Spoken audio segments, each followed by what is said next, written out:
हस् भाइहरु नमस्ते। धनबहादुर तामाङज्यूलाई दिदी हुन्छ। हस् हस् हुन्छ। नमस्कार फ्याफुल्ला।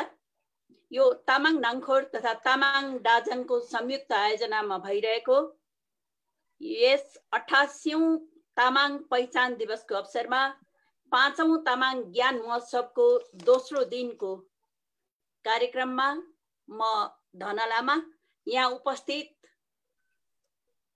समस्त सम्मानित पेशा तथा पहिचानको क्षेत्रबाट जोडिनु भएका विशिष्ट व्यक्तित्वहरू तथा आमन्त्रित सहभागीज्यूहरूलाई हार्दिक स्वागत तथा अभिवादन गर्दछु। अब म समय धेरै नलिकन छोटो उद्घोषण गर्छु। दोस्रो दिनको सत्र सुरु गर्दैछु। मलाई विश्वास छ हिजो पहिलो दिनको कार्यक्रम सफलताका साथ सम्पन्न भएको थियो भने आजको कार्यक्रम पनि त्यतिकै रोचक तथा सफलताका साथ सम्पन्न हुनेछ।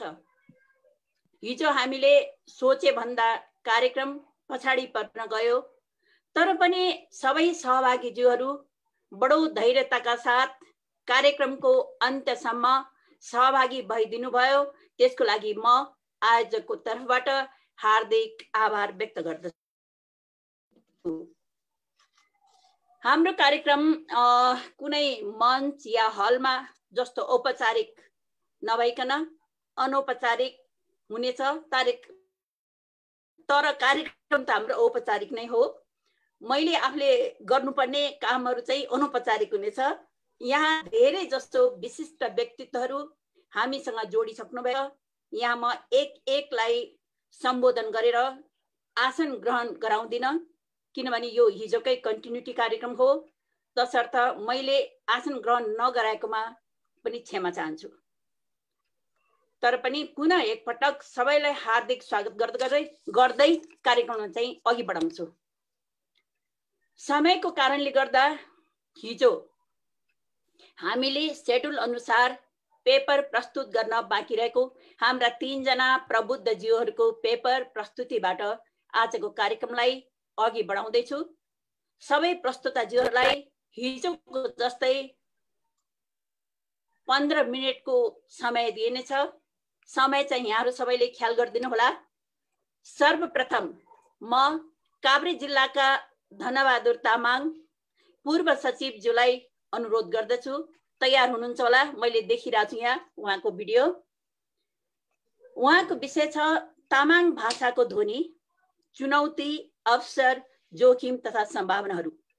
पूर्व सचिव धनबहादुर तामाङज्यूले आफ्नो क्यारियर खानेपानीका इन्जिनियरबाट सुरु गर्नुभई स्थानीय विकास मन्त्रालय, भौतिक मन्त्रालय तथा विभिन्न मन्त्रालयका आयोजना प्रमुख, महानिर्देशक तथा सचिवको हैसियतले कार्य गर्दै आउनु भएको थियो। मैले थाहा पाएको उहाँको परिचय यति नै हो जस्तो लाग्छ। तर यसमा अरु कुनै भन्नुपर्ने उहाँको थप परिचय भए आफैले दिनुभइकन पेपर प्रस्तुत गर्नुहोला। पूर्व सचिव धनबहादुर तामाङज्यू। धन्यवाद दिदी, अध्यक्ष महोदय र उपस्थित सम्पूर्ण अतिथिज्यूहरू, विज्ञ महानुभावहरू, आयोजकज्यूहरू सबैलाई नमस्कार र फ्याफुल्ला। दिदीले छोटकरीमा मेरो परिचय दिएको त्यति नै हो। त्यही पनि अलिकति म थप गर्न चाहन्छु। म चाहिँ अब मेरो बाइ प्रोफेसन चाहिँ इन्जिनियर, सिभिल इन्जिनियर हुँ र भारतको रुड्की विश्वविद्यालयबाट मैले बी सिभिल पास गरेको थिएँ। त्यसपछि एमएससी चाहिने यो इन्भाइरोन्मेन्टल स्टडिजमा चाहिने गरेको थिएँ र मैले पोस्ट ग्रेजुएट कोर्सहरू अस्ट्रेलियाको एडलेड युनिभर्सिटी र नेदरल्यान्ड्सको इलरी भन्ने इन्स्टिट्युटबाट गरेका थिएँ र थुप्रै देश र विदेशमा तालिमहरू, सेमिनारहरू र थुप्रै यो नेगोसिएसनहरू र सरकारी प्रतिनिधित्वका कुराहरू धेरै धेरै गरेको छु। र मैले खास मेरो सर्भिस सुरु भएको चाहिँ खानेपानी भन्दा पनि यो स्थानीय विकास मन्त्रालयबाट नै हो र पछि हाम्रो अफिस डिजल भएपछि म 5-7 वर्ष चाहिँ खानेपानीमा पनि काम गरेको थिएँ र त्यो हुँदै यो फर्स्ट सेकेन्ड क्लास अनि महानिर्देशक उपमहानिर्देशक पहिला अनि महानिर्देशक हुँदै सहसचिव शान्ति मन्त्रालयमा अनि त्यसपछि सचिव भएपछि मैले 5-6 वटा मन्त्रालय र संस्थाहरूमा काम गर्ने मौका पाएँ। त्यसमा चाहिने पहिलो यो सार्वजनिक खरिद यो अनुगमन कार्यालय भन्छ त्यसमा, त्यसपछि शान्ति मन्त्रालयमा, त्यसपछि महिला तथा बालबालिका समाज कल्याण मन्त्रालयमा, त्यसपछि यो जल तथा शक्ति आयोगको सचिवालयमा र लास्टमा चाहिने भौतिक पूर्वाधार तथा यातायात मन्त्रालयमा र केही दिन यो राष्ट्रिय सतर्कता केन्द्रमा पनि सचिवको हैसियतले काम गरेको थिएँ। मेरो यो चाहिने परिचय हो। मेरो काभ्रे जिल्ला हो र यो बनेपा नगरपालिकामा चाहिँ यो घर पर्दछ र यो जुन मेरो प्रोफेसन बाहेकको चाहिँ प्रस्तुति हो यो किन भनेदेखि हाम्रो तामाङ भाषामा चाहिँ टोनको धेरै महत्त्व छ र खास गरी मेरो एरियामा चाहिँ यो टोनल भाषा एकदमै डिस्टिङ्क्ट रूपले बोलिने हुनाले गर्दाखेरि यो तामाङ टोनलाई चाहिँ कसरी लेख्ने, यसका चाहिने सम्भावनाहरू के छन्, यसका चुनौतीहरू के छन् र अवसरहरू र थ्रेटहरू के छन् भन्ने आजको मेरो प्रस्तुति हो। परिचयमा चाहिँ म मेरो प्रस्तुति सुरु गरौँ। अब यो प्रस्तुतिमा यो के रे यो स्लाइड देखाउनु भन्दा भन्नु नै ठिक होला जस्तो लाग्छ। हुन त स्लाइड पनि रेडी छ, यदि कसैलाई त्यो उपयुक्त लाग्यो भनेदेखि।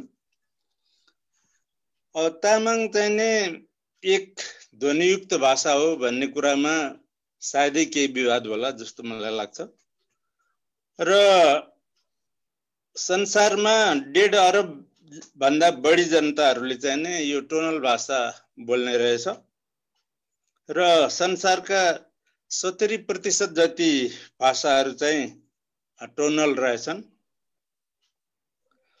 र हाम्रो भाषालाई मैले अध्ययन गर्दाखेरि यो पिच एक्सेन्ट किसिमको चाहिँ टोनल भाषा रहेछ। पिच भन्नाले चाहिँ नि यो हाम्रो सुरिलो असुरिलो अथवा तामाङ भाषामा त्यसलाई चाङबा अचाङबा भनेर भनिन्छ र त्यसमा चाहिँ नि चाङबा र अचाङबा गरेर त्यो दुईटा हुन्छ र त्यसमा चाहिँ एक्सेन्ट दिनाले हाम्रो टोनल भाषामा एउटै शब्दको 4 वटासम्म अर्थ रहन सक्छ र त्यस्तो शब्द चाहिँ नि मैले अहिलेसम्म एउटा मात्रै भेटेको छु, त्यसको 4 वटा अर्थ हुने र अरू पनि हुन सक्छन् जस्तो मलाई लाग्छ। त्यसकारणले यो भाषा चाहिँ नि एकदम वैज्ञानिक तरिकाले बनेको छ। यसमा हाम्रा पुर्खाहरूले विभिन्न शब्दहरूलाई चाहिँ उच्चारणको फरकले गर्दाखेरि कसरी फरक अर्थ निकाल्न सकिन्छ भन्ने हिसाबले यो चाङबा अचाङबा र त्यसमा एक्सेन्ट दिने, त्यसलाई चाहिँ मैले यो हातको औँला यसरी राख्ने उदाहरण दिन चाहन्छु। एउटा चाहिँ चाङबा ग्रुप हो भने एउटा अचाङबा ग्रुप हो र यसमा चाहिँ के हुन्छ भन्दाखेरि अलिकति एक्सेन्ट दिने, यता पनि यो छ अनि अलिकति एक्सेन्ट दिने। त्यसै कारणले यो 4 वटा टोनमा चाहिँ नै हाम्रो भाषा बनेको छ र यता पनि यो छ अनि अलिकति एक्सेन्ट दिने। त्यसै कारणले यो 4 वटा टोनमा चाहिँ नै हाम्रो भाषा बनेको छ र यता पनि यो छ अनि अलिकति एक्सेन्ट दिने। त्यसै कारणले यो 4 वटा टोनमा चाहिँ नै हाम्रो भाषा बनेको छ र यता पनि यो छ अनि अलिकति एक्सेन्ट दिने। त्यसै कारणले यो चारवटा टोनमा चाहिँ नै हाम्रो भाषा बनेको छ। र यता पनि यो छ अनि अलिकति एक्सेन्ट दिने। त्यसै कारणले यो चारवटा टोनमा चाहिँ नै हाम्रो भाषा बनेको छ। र यता पनि यो छ अनि अलिकति एक्सेन्ट दिने। त्यसै कारणले यो चारवटा टोनमा चाहिँ नै हाम्रो भाषा बनेको छ। र यता पनि यो छ अनि अलिकति एक्सेन्ट दिने। त्यसै कारणले यो चारवटा टोनमा चाहिँ नै हाम्रो भाषा बनेको छ। र यता पनि यो छ अनि अलिकति एक्सेन्ट दिने। त्यसै कारणले यो चारवटा टोनमा चाहिँ नै हाम्रो भाषा बनेको छ। र यता पनि यो छ अनि अलिकति एक्सेन्ट दिने। त्यसै कारणले यो चारवटा टोनमा चाहिँ नै हाम्रो भाषा बनेको छ। र यता पनि यो छ अनि अलिकति एक्सेन्ट दिने। त्यसै कारणले यो चारवटा टोनमा चाहिँ नै हाम्रो भाषा बनेको छ। र हामी तामाङ सम्मेलन गरिरहेछौँ, अब आफ्नो भाषा प्रयोग गरिरहेका छैनौँ, त्यो पनि एउटा समस्या छ। र अर्को हामीले चाहिँ हाम्रो नयाँ नानीहरूलाई बाबुहरूलाई चाहिँ हाम्रो भाषा सिकाएका छैनौँ र जसले गर्दाखेरि यो भाषा चाहिँ खतरामा पर्दै जाने सम्भावना छ। तथापि विभिन्न यो चाहिँ मिडियाहरूमा विभिन्न प्रकारका चाहिँ यो टेलिभिजनहरूमा अथवा सोसियल नेटवर्कमा अथवा चाहिँ विभिन्न फोरमहरूमा चाहिँ यो भाषा सुरु गर्ने प्रयास देखिन्छ। चाहे त्यो मिले पनि नमिले पनि त्यो चाहिँ सराहना योग्य छ भन्ने मलाई लाग्छ। अब जहाँसम्म अब लिपिको पनि कुरा आइराखेको छ र यसको विवादहरू पनि भइरहेछ र मलाई यसमा के लाग्छ भन्दाखेरि त्यो लिपि भन्ने कुरो चाहिँ साध्य होइन, यो साधन हो र यो चाहिँ धेरै भन्दा धेरै मान्छेसँग चाहिँ फेमिलियर लिपि हुनुपर्छ। हुनु त अब हाम्रा शास्त्रीय भाषाहरू चाहिँ टिबेटन लिपिमा लेखिएको छ, तथापि लिपि लेखेर मात्रै केही हुनेवाला छैन। या त टिबेटन भाषा पुरा रूपमा सिक्नु पर्यो र छोइ पढ्न सक्नु पर्यो, होइन अब त्यो गर्न नसक्ने हो भनेदेखि लिपि मात्रै भएर पनि केही हुनेवाला छैन। किनभने मैले थुप्रै देश देखेको छु जसले अरू लिपि प्रयोग गरिरहेको छ। जस्तै भियतनामी छ, भियतनामी भाषा छ, उसले इङ्ग्लिस प्रयोग गरिरहेछ।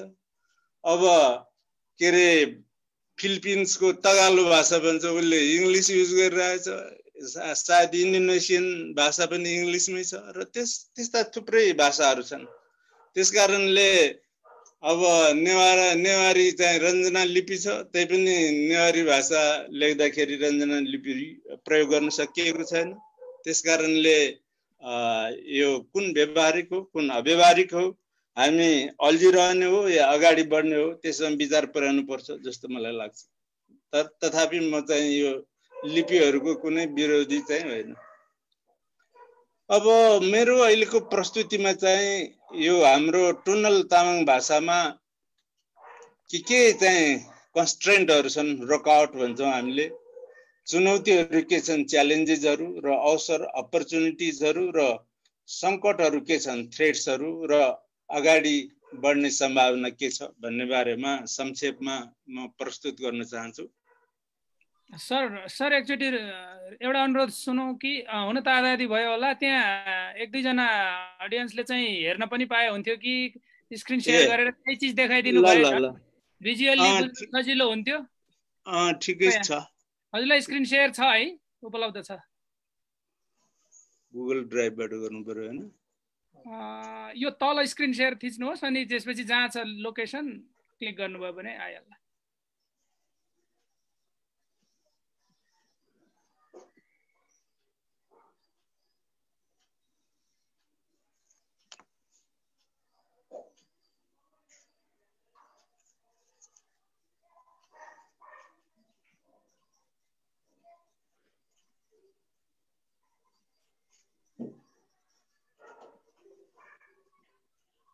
सर त्यो इमेल सोध्छ नि त बाबु इमेल किन सोध्यो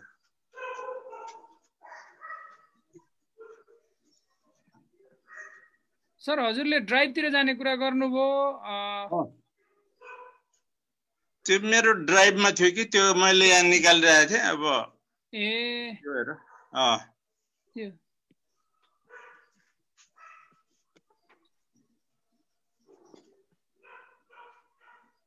एकैछिन अब भयो भने हेरौँ यो होइन भने कन्टिन्यू गर्दा पनि हुन्छ होला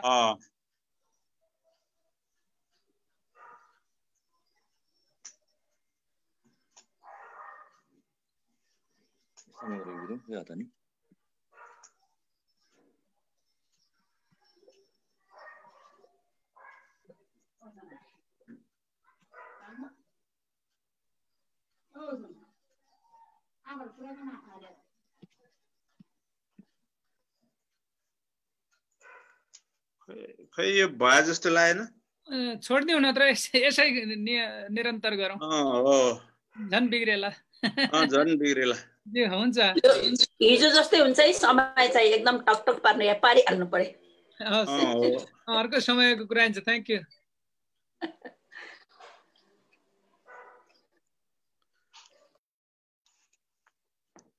खोइ जुममा पो जानु पर्यो त हजुर जुममा त हुनुहुन्छ खाली स्क्रिन चलिएको हो राख्नु भएको छ ल ठिक छ भाइ सुरु गरौँ अगाडि बढौँ हो समयले हामीलाई पर्खँदैन त्यही त अब हिजो त्यहाँ प्रोफेसर महेन्द्र सरले केही पनि नदेखाइकन कस्तो राम्रो भन्नुभयो अब यो चाहिँदैन खासै होइन उहाँको चाहिँ एकदमै राम्रो हो त्यो त्यस्तो क्लास चाहिँ अर्को पटक पनि फेरि एकचोटि सुन्नु चाहिँ पर्छ है साह्रै राम्रो थियो एकदम दिक्क नलाग्ने अब म रोकआउटहरु छिटो भन्न चाहन्छु अब के रोकआउट के छ भन्दाखेरि समय समयमा भेटी कुरा गर्ने अवसर नहुँदा टोनल भाषा भौगोलिक दूरी र अन्य भाषाको प्रभावले कमजोर र विकृत हुँदै जाँदा समुदायमा यस भाषाको पूर्ण ज्ञान र तामाङको टोनल भाषा सम्बन्धी बोलाइ र लेखाइको विकास यो अभ्यास नरहनु र सबैले आफ्नै भेगको भाषा ठिक ठान्ने प्रवृत्ति रहनु एउटा त्यो हो र दोस्रो तामाङको टोनल भाषा सम्बन्धी बोलाइ र लेखाइको विकास गन्तव्य तय गर्न नसक्नाले लामो समयसम्म अलमलमा रहनु अब त्यसैले यो अलमललाई चाहिँ हामीले चिर्नु पर्ने भयो अब चुनौतीहरू के छन् भन्दाखेरि सबै क्षेत्रको बोलीमा ध्वनि दुरुस्त नरहनाले भाषा कुन ठिक हो भन्ने दुविधा पैदा हुनु दोस्रो उमेर पाको हुँदै जाँदा ध्वनि सिक्न कठिनाइ हुनु त्यसैले हामी जस्तो पाको उमेरको मान्छेले यो ध्वनि सिक्न अलि गाह्रो छ 3 एक शब्दको बहु अर्थ हुने हुँदा लेखनमा निश्चित पद्धति नभए धेरै नै अर्थको अनर्थ हुन जानु त्यसकारणले अहिले अस्ति भर्खरै मैले एउटा शेयर पनि गरेको थिएँ कसरी यो तामाङ भाषा टोनललाई चाहिँ लेख्ने भनेर र यो विकास गर्नलाई मलाई निकै मेहनत गर्नु परेको थियो अनि चौथो के छ भन्दाखेरि विकसित ध्वनि लेखन पद्धति अनुसार पाठ्य सामग्री प्रकाशन गर्ने र मौजुदा व्याकरण र शब्दकोशहरूको परिमार्जन पनि त्यही अनुसार हुनुपर्ने अब किनभने अहिलेको हाम्रो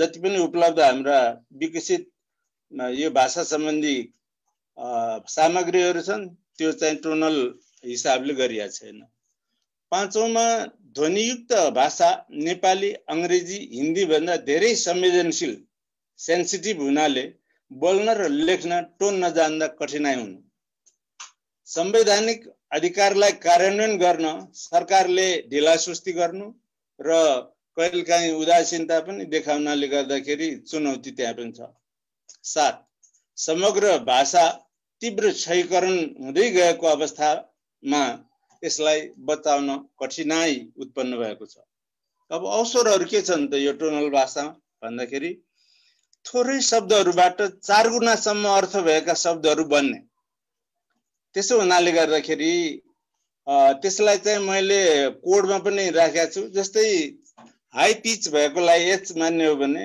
एच प्लस र लो पिच भएकोलाई चाहिँ एल मान्ने हो भने एल प्लस त्यसकारणले यो 4 थरी चाहिँ अर्थहरू एउटै शब्दबाट बन्दछ र यो प्लसले चाहिँ एक्सेन्टलाई जनाउँछ र हाम्रो मेन टोन चाहिँ यो हाई पिच र लो पिच अथवा चाङबा अथवा अचाङबा मात्रै छ र त्यहाँ बाँकी रहेका जति पनि स्लट छन् त्यो स्लटबाट चाहिँ नयाँ शब्द बनाउन सकिन्छ जुन हाम्रो पुर्खाहरूले गरिआएको देखिन्छ।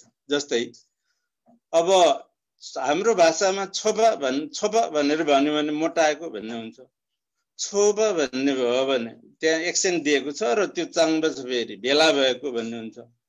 छोबा भनेर यो अलिकति लो पिचको आचाङ्बा छ त्यसले चाहिँ रङ्गाएको भन्ने बुझिन्छ र छोपा अलिकति त्यसलाई जोड दिने चाहिँ छैन रहेछ, त्यसकारणले एउटा स्लट त्यहाँ खाली छ र त्यस्ता स्लट खाली भएको हजारौं शब्दहरू छन् र हामी नयाँ शब्दहरू त्यहाँबाट बनाउन सक्छौँ।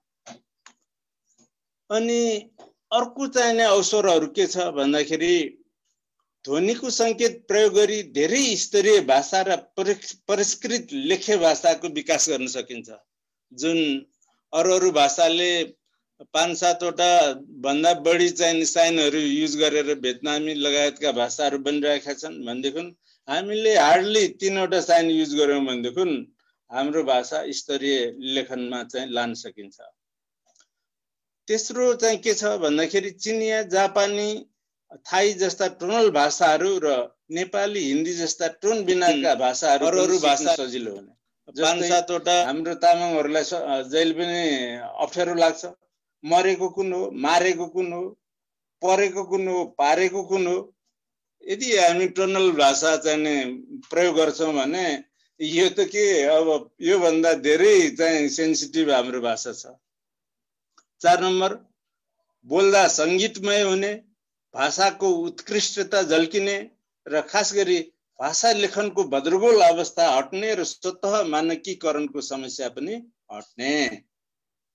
र 5औंमा चाहिँ विद्यमान नयाँ राजनीतिक माहौलमा संविधान तह अन्य राष्ट्रिय भाषा यो विकासमा चाहिँ यो पहिला हाम्रो पञ्चायत व्यवस्थामा जस्तो अवरोध नहुनाले गर्दा भाषाको उत्कृष्टता झल्किने र खास गरीलाई र सामाजिक सञ्जाल आदिलाई प्रयोग गर्दै अब भाषा विकास गर्न अवसर छ अहिले। अब संकटहरू, थ्रेटहरू के छन् त भन्दाखेरि त्यो थ्रेट भनेको चाहिँ नयाँ पुस्तालाई भाषा नसिकाउने आम प्रवृत्तिका कारण भाषाको पुस्तान्तरण सङ्कटमा पर्दै जाने गएको छ र त्यसले गर्दाखेरि भाषा आफै पनि सङ्कटमा पर्दै गएको छ। दोस्रो, बढ्दो विश्वव्यापीकरण ग्लोबलाइजेसनले गर्दा अन्य भाषामा युवाको ध्यान जानले आफ्नो भाषाले महत्त्व नपाउने स्थिति बन्नु। त्यसकारणले यसमा हामी धेरै चनाखो हुनुपर्छ। अब त्यसकारणले हामीले थाहा पाएका छौँ चिनियाहरू, जापानीहरू, थाईहरू अब अंग्रेजी सिक्न छाडेर पनि आफ्नै भाषा बोलिरहेछन् र उनीहरूले विकास पनि गरिरहेछन्। यो पनि बुझ्नुपर्छ। र अर्को कुरा के पनि बुझ्नुपर्छ भनेदेखि तामाङ भाषा जानेर केही पनि बेफाइदा छैन। मलाई नै हेऱ्यो हुन्छ, म सचिव भएको छु, त्यो भाषा जोडले बोलिरहेको छु।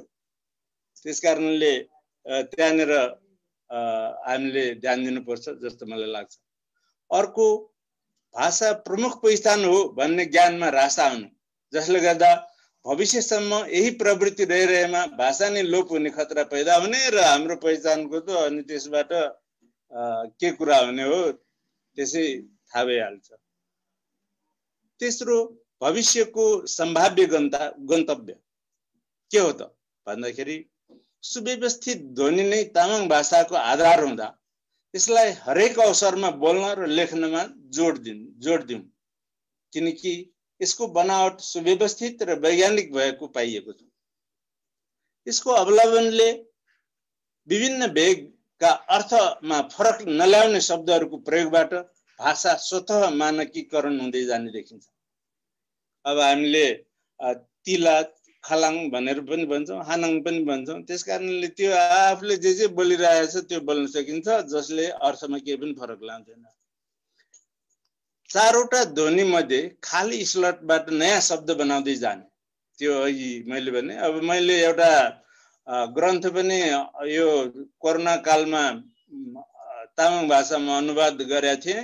त्यसले के देखिन्छ भनेदेखि हाम्रो भाषामा शब्दहरू थुप्रै कमी छ। अब अरू भाषाहरूबाट लिनुपर्छ या नयाँ बनाउनु पर्छ।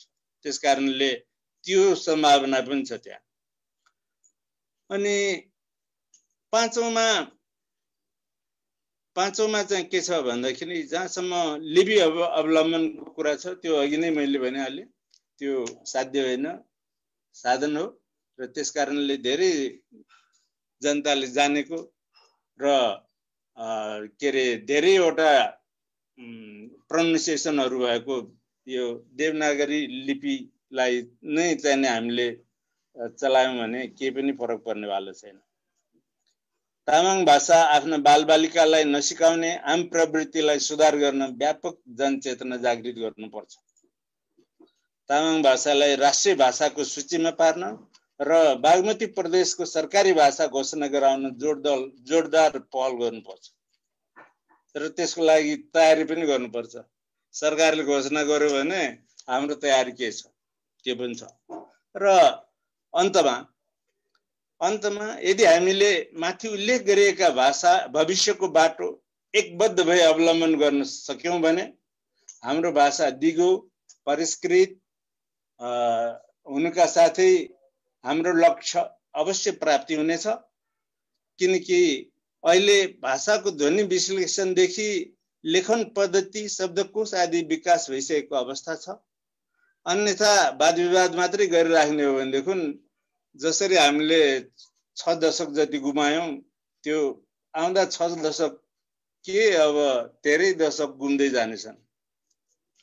मेरो प्रस्तुतिकरण यति नै हो र सुनिदिनु भएकोमा सम्पूर्णलाई धन्यवाद र थुजेछे भन्छु र मेरो आफ्नो प्रस्तुतिकरण यही समाप्त गर्छु। धन्यवाद, नमस्कार। धन्यवाद पूर्व सचिव धनबहादुर तामाङज्यूलाई। समयको पनि अलिकति ध्यान राखिदिनु भयो जस्तो लाग्यो। अनुभव यो तामाङ भाषाको चुनौती, अवसर, जोखिम तथा सम्भावनाहरू बारे यो मैले त कहिले सुनेको थिएन। यो एल प्लस अनि टोन बिनाका भाषा, लो पिच, हाई पिच आदि इत्यादि कुराहरूको जानकारी गराइदिनु भयो। अलिअलि भए पनि थाहा पाइयो, त्यसको लागि यहाँलाई धेरै धेरै धन्यवाद। अब म अर्को प्रस्तुताज्यूलाई बोलाउँछु। उहाँ हुनुहुन्छ होला नि, रमेशजी कता हुनुहुन्छ? आउनु भएको छ है? हुनुहुन्छ है तपाईँ? हस्। अब दोलखाका रमेश तामाङज्यूलाई तामाङ भाषामा शिक्षा चुनौती र सम्भावनाहरू बारे प्रस्ताइदिनको लागि अनुरोध गर्दछु।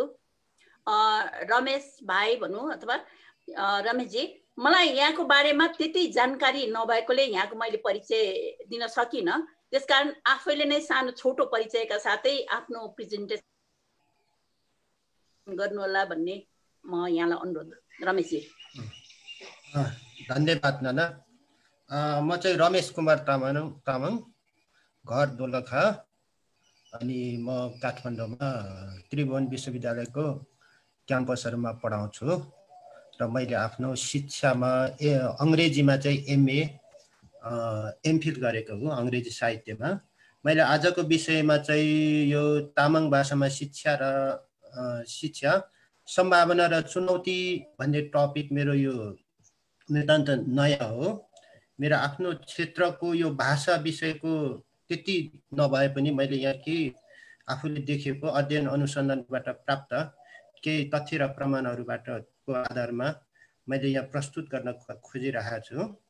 म यसमा पहिला म स्क्रिन सेयर गर्छु है त नाना। हस्, हुन्छ हुन्छ।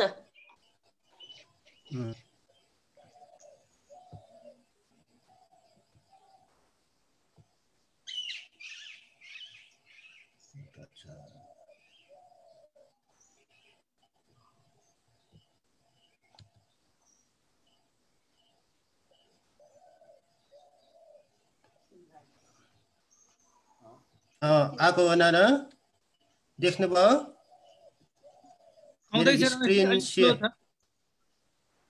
मेरो स्क्रिन देख्यो? ब्ल्याङ्क स्क्रिन आछ। आउँदैछ भाइ, घुम्दै। बाटोमा आउँदैछ, आइपुग्न लाग्यो। आयो आयो आयो भयो हो। हजुर हजुर भयो। सुरेश सर भयो है? आयो भाइ हजुर। ल मैले आज यो मेरो प्रस्तुति टपिक त थाहा पाइहाल्नु भयो।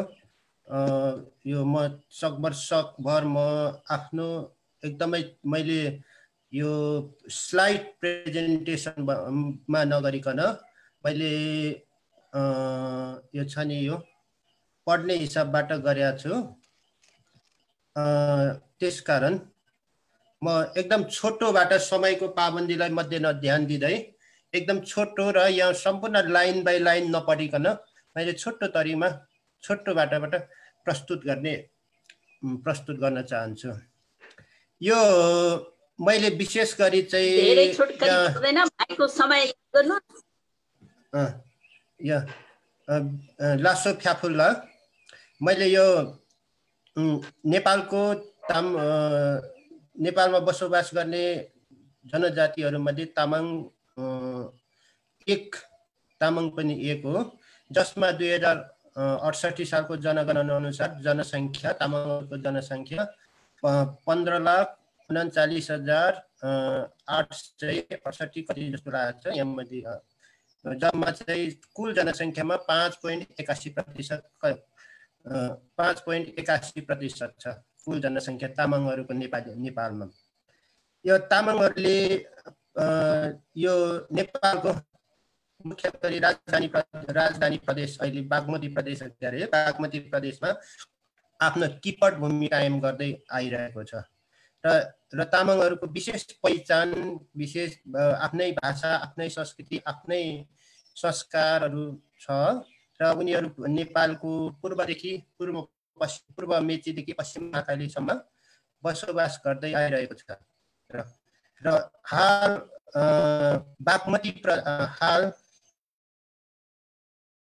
तामाङहरूको जनघनत्व बागमती प्रदेश र प्रदेशको 13वटा जिल्लाहरूमा चाहिँ सबभन्दा बढी रहेको पाइएको छ। यो थाहा भएकै कुरा र मैले अब यो शिक्षा सम्बन्धी अलिकति चर्चा गर्न चाहन्छु है।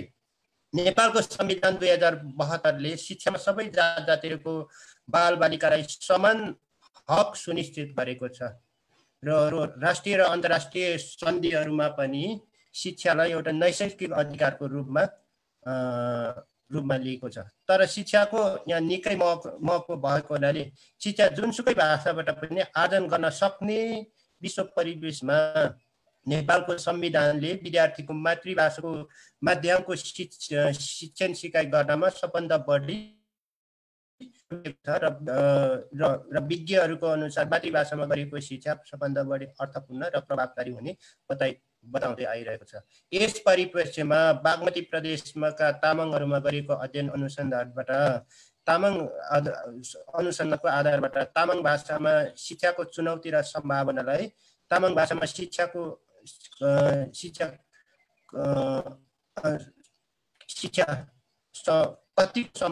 कतिको सम्भावना छ भन्ने विषयमा मैले यहाँ उल्लेख गर्न लगेको छ। राज्यको पुनर्संरचना पश्चात तामाङ समुदायको बसोबासको मूल थलो राजधानी प्रदेश हो। यस प्रदेशभित्र जम्मा 13वटा जिल्लाहरू छ। 13वटा जिल्लामा 3वटा महानगरपालिका, 1 उपमहानगरपालिका, 58वटा नगरपालिका र 74वटा गाउँपालिकाहरू छन्। गरी जम्मा 129वटा स्थानीय तहहरूमा वर्गीकरण गरेको छ। 68 को जनगणना अनुसार यो हाम्रो बागमती प्रदेशमा 55,29,452 जना तामाङ छ तामाङ जातिको जनसङ्ख्या। यस अन्तर्गत हेर्ने हो भने अहिले 129वटा स्थानीय तहहरूमा हेर्ने हो भने मैले सरस्वती अध्ययन गरेको जम्मा 33वटा गाउँपालिकाहरूमा 32वटा गाउँपालिका र एकवटा नगरपालिकामा तामाङहरूको जनसङ्ख्या पहिलो नम्बरमा पर्दो रहेछ। जुन गाउँपालिका र नगरपालिकामा तामाङको जनसङ्ख्या छैन, पहिलो नम्बरमा छैन, उनीहरूको जनसङ्ख्या चाहिँ बागमती प्रदेशमा दोस्रो र धेरै पछि भयो भने तेस्रो नम्बरमा पर्दो रहेछ। यो हिसाबले हेर्दाखेरि तामाङको जनसङ्ख्या नेपालमा बागमती प्रदेशमा मात्र जम्मा 10,12,8 832 अर्थात् कुल जनसङ्ख्यामा यो हैन तामाङको जम्मा जनसङ्ख्यामा 65.77% जनसङ्ख्या चाहिँ यो बागमती प्रदेशमा बसोबास गरेर छ जनसङ्ख्या। अब मभन्दा धेरै विज्ञ अमृता सिंह र भाषा अभियन्ताहरू धेरैजना पनि यहाँ हुनुहुन्छ, तर मैले आफैले जानेको मात्रामा यो संविधानमा उल्लेख गरेका तामाङ भाषाको यो तामाङ भाषा विशेष गरी मातृभाषा छ क्यारे, मातृभाषा भनेर भन्छ। मातृभाषाको शिक्षा नेपालको संविधानमा कहाँ कहाँ कसरी उल्लेख भएको छ भनेर कुराको चाहिँ प्रश्न पारिएको छ। नेपालको संविधान 72ले धारा 6ले नेपालमा सबै भाषाहरू मातृभाषाहरू हुन् र ती भाषाहरूमा विद्यालयको आधारभूत माध्यमिक तहसम्म आफ्नो भाषामा शिक्षा आर्जन बालबालिकाहरूले शिक्षा आर्जन गर्न सक्नेछन् भनेर प्रष्ट रूपमा उल्लेख गरेको छ। कानुनमा त यी कुराहरूले के बताउँछ भने बालबालिकाले आफ्नो मातृभाषामा शिक्षा हासिल गर्न सक्छन्। त्यसै गरी नेपालको संविधानको अनुसूची यो अनुसार आधारभूत र माध्यमिक शिक्षा बुँदा नम्बर 8 भाषा संस्कृति यिनीहरू अनुसार पनि बालबालिकाले आफ्नो मातृभाषामा शिक्षा आर्जन गर्न सकिन्छ र स्थानीय तह सञ्चालन ऐनले पनि विद्यालयमा स्थानीय तह सञ्चालन ऐनले पनि मातृभाषाको पाठ्यक्रम भनेको आफ्नो भाषाको पाठ्यक्रम र पाठ्यपुस्तक तयार गरी बालबालिकाहरूले मातृभाषा अथवा आफ्नो तामाङ भाषामा जुन स्थानीय तहमा सबभन्दा बढी मेजोरिटी जनसङ्ख्या छ मातृभाषा अथवा तामाङ भाषा बोल्नेहरूको सङ्ख्या बढी विद्यार्थी छ, त्यहाँ चाहिँ गाउँपालिकाले निर्णय गरेर आफ्नो भाषा चाहिँ यहाँ आफ्नोमा तामाङ भाषामा शिक्षा लागू गर्न सकिन्छ। 68 को जनगणना अनुसार 33 वटामा जम्मा चाहिँ तामाङहरूको बाहुल्य त मैले अघि नै भनिसकेँ र यसमध्येमा महानगरपालिका र नगरपालिकामा यसको सङ्ख्या दोस्रो र तेस्रो स्थानमा मात्र कुन्चिएको छ तामाङ जातिको।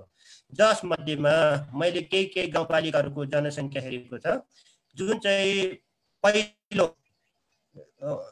अधिकांश तामाङहरूको बाहुल्यता भएको गाउँपालिकाहरू धादिङ जिल्लामा खानीबास र रुबी भ्यालीमा तामाङको जनसङ्ख्या पहिलो नम्बरमा छ। काभ्रेमा बेथानचोक, खानीखोला, तेमाल,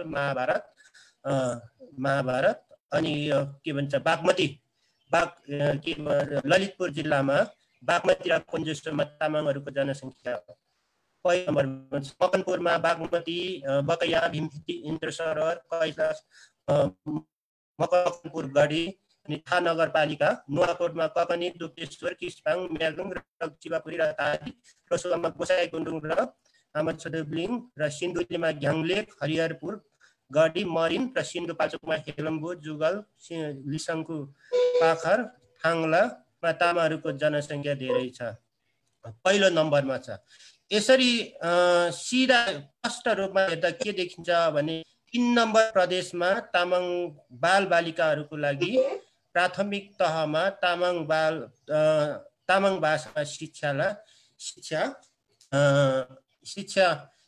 तामाङ भाषामा शिक्षाको धेरै सम्भावना रहेको पाइन्छ। र त्यसै गरी मैले अर्को तथ्य चाहिँ जहाँ तामाङ बालबालिकाको जनसङ्ख्या धेरै छ, भाषा आयोगले 2074-75 गरिएको तेमाल गाउँपालिकामा गरिएको सर्वेक्षणमा र अर्को 2076-77 जसको मैले आफैले रिपोर्ट लेखेको थिएँ, 77-77 काभ्रेको खानीखोला गाउँपालिकामा गरिएको अध्ययन अनुसार कक्षा 3 आधारभूत तह भनेको कक्षा 3 सम्मका तेमाल गाउँपालिकामा 1029 जना विद्यार्थीहरूमध्ये 846 अथवा 82.29% तामाङ बालबालिका थियो र त्यसै गरी खानीखोला गाउँपालिकामा 1654 कुल 1654 विद्यार्थीमा आधारभूत तहमा 79 कति भन्छ त्यसमा 1400 जम्मा 79.35% विद्यार्थी चाहिँ तामाङ भाषाका विद्यार्थीहरूको थियो। यसो संख्याको हिसाबले हेर्दा तामाङ भाषा बोल्ने विद्यार्थीको संख्या चाहिँ उच्च हो। त्यसकारण अध्ययन र अनुसन्धानबाट पनि के प्रमाणित भइसकेको छ भने विद्यार्थीको मातृभाषामा शिक्षण प्रभावकारी र सफल भएको पाइन्छ र बालबालिकाले पनि आफ्नो भाषामा शिक्षा प्रभावकारी तरिकाले सिक्ने गरेको छ। तामाङ भाषा ज्ञानको अथाह भण्डार हो भन्ने कुरा चाहिँ हामीले धेरैजना अग्रजहरू हाम्रा आखे मेमेदेखि लिएर सबैले भनिसक्नु भएको छ। अमृत योजन तामाङले आफ्नो त्यो ताम्मा दर्शनमा तामाङको ज्ञानलाई र मौलिक ज्ञान तामाङको ज्ञान स्रोत अनुसार तामाङको मूल स्रोतको रूपमा ताम्बावाईलाई दर्शनको रूपमा र जातीय मौलिक र संस्कृतिको रूपमा पनि जातीय संस्कृति हो भन्ने कुरा उहाँले उल्लेख गर्नुभएको छ। र मौलिक ज्ञानलाई हस्तान्तरण र पुनरुत्थान गर्न शिक्षाको टर्कर वा आवश्यकता देखिन्छ। त्यसकारण यस प्रदेशमा जुन ठाउँहरूमा जुन गाउँ स्थानीय तहहरूमा तामाङहरूको जनसङ्ख्या बढी छ त्यहाँ सम्भवतः स्वभावैले तामाङ बालबालिकाको जनसङ्ख्या धेरै रहेको पाइएको छ र त्यसकारण उनीहरूले तामाङ भाषामा शिक्षाको लागि मुख्य गरी प्राथमिक तहमा शिक्षाको लागि शिक्षा हुनुपर्छ।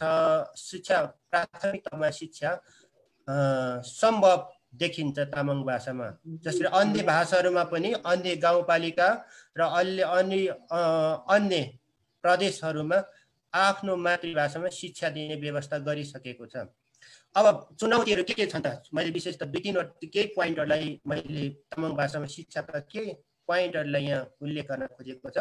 भाषा शक्ति हो। भाषा बोलियो भने संस्कार र संस्कृति जगान गर्न सकिन्छ र आफ्नो पहिचान गर्न सकिन्छ। अघि नै हाम्रो धनबहादुर आस्याङले भनिसक्नु भएको छ, भाषा भयो भने हाम्रो पहिचान हुन्छ, भएन भने हाम्रो पहिचान हुँदैन। बालबालिकाले शिक्षामा तामाङ भाषाको प्रयोगले आधारभूत तहमा बालबालिकाले आफ्नो भाषामा शिक्षालाई प्रभावकारी रूपमा सिक्न सकिन्छ र प्रभावकारी बनाउन सकिन्छ। यसमा चुनौतीहरूमध्ये स्थानीय तहले भाषाको प्रष्ट नीति नियम बनाउन आनाकानी गर्नु। धेरैवटा स्थानीय तहहरूमा चाहिँ नीति नियमहरू प्रष्ट बनाएको देखिन्छ। यद्यपि सङ्घीय र प्रदेश सरकारले त्यो अधिकार दिएको भए तापनि धेरै स्थानीय तहहरू चाहिँ विकास निर्माण, हिजोको हाम्रो एउटा कार्यक्रम प्यानल डिस्कसनमा कुरा भएको थियो, 92 कि कति 80 होइन 90 कि 92% कामहरू चाहिँ हाम्रो नगरपालिका गाउँपालिका स्थानीय तहहरूमा विकास भौतिक निर्माणमा जोड दिएको छ भनेर हिजो भन्नुभएको थियो। त्यही कारण यो शिक्षा सम्बन्धीको नीतिहरू स्थानीय तहमा कसरी शिक्षालाई प्रभाव शिक्षामा लगानी गरेको पाएको छैन। अनि गाउँपालिका नगरपालिका तहमा मातृभाषामा शिक्षा नीति लागू गर्न नसक्नु, यो चाहिँ शिक्षा भाषा र हाम्रो यो मातृभाषा शिक्षा अभियानहरू र यो नेपाल सरकारले पनि यसलाई सिरियसली लिएको रूपमा पाएको छैन। शिक्षामा अहिले नेपालमा चाहिँ विशेष गरी 2वटा भाषामा मातृभाषामा शिक्षा भनेपछि आफ्नो भाषामा शिक्षा नभइकन विशेष नेपाली र अङ्ग्रेजी भाषाको मात्र शिक्षा प्रयोगलाई यो डोमिनेन्ट हुनु, प्रभुत्व हुनु र अहिले बजेटको व्यवस्थापन कम हुनु र तामाङ भाषामा शिक्षाको लागि लिपिमा विवाद हुनु। अब एक हिसाबले चाहिँ नेपाली र अङ्ग्रेजी भाषाको शिक्षालाई नै विषयवस्तुलाई नै तामाङ भाषाको माध्यमबाट पढाउनु भन्ने देखिन्छ। तर के हाम्रा तामाङ अग्रजहरू हुनुहुन्छ उहाँहरूले चाहिँ कुनै सम्बोटा लिपि भन्छ हैन, कुनै चाहिँ तामाहिक लिपिमा शिक्षाको व्यवस्था गर्नुपर्छ भन्छ। तर यसले गर्दा चाहिँ धेरै झन्झटिलो र विवादमा हामी आफ्नै संस्थाभित्र पनि विवादमा रहेको पाएको छ, जसले गर्दा चाहिँ त्यति अहिलेसम्म प्रभावकारी बनाउन सकेको छैन। अर्को चाहिँ तामाङ ज्ञान दर्शनको लागि गहन अध्ययन र अनुसन्धान नभएको, त्यसमा सामान्य रूपमा अध्ययन भएको भन्ने आउँछ। के अध्ययन गम्भीर भए पनि तर त्यति धेरै गहन गहिरो अध्ययन भएको पाइँदैन। विद्यालय र नेपाल सरकारले शिक्षा आफ्नो भाषामा शिक्षाको लागि व्यवस्थापन गर्न वैज्ञानिक नीति र कार्यक्रम बनाएको पाइँदैन। र अर्को तामाङ विद्यार्थीहरू पनि तामाङ समुदाय र विद्यार्थीहरू पनि के समस्या छ, के मानसिकता पाएको देखिन्छ भने पाइन्छ भने तामाङ मातृभाषामा शिक्षा भयो भने किनातपुरको हीनता मान्छन्, हीनताबोधको भावना लिन्छन्। त्यसकारण यी चुनौतीहरूलाई चिर्नको लागि धनबहादुरले भने यसलाई चाहिँ के भन्छ जनको हाम्रोमा तामाङ समुदाय जनचेतनाको एकदमै कमी छ। हिजो डाक्टर महेन्द्र पी सरले पनि भन्नुभएको थियो तामाङ शिक्षामा हाम्रो समुदाय एकदमै पछाडि छ भनेर भन्नुभएको थियो। यो पनि एउटा ठुलो चुनौतीको रूपमा लिएको छ। अर्को सम्भावनाहरू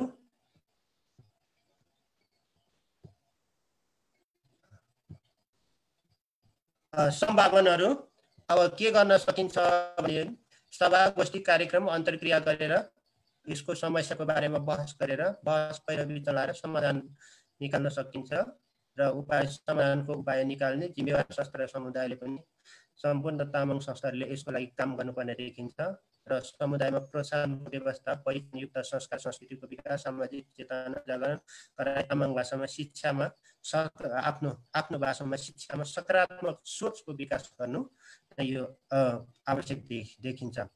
सम्भावना हाम्रो आदरणीय डाक्टर लोकबहादुर लोप्चानले त अहिले नयाँ अवधारणा ल्याउनु भएको मैले पाएको छु। उहाँले त यो विषयमा पेपरै प्रेजेन्ट गर्दै हुनुहुन्छ।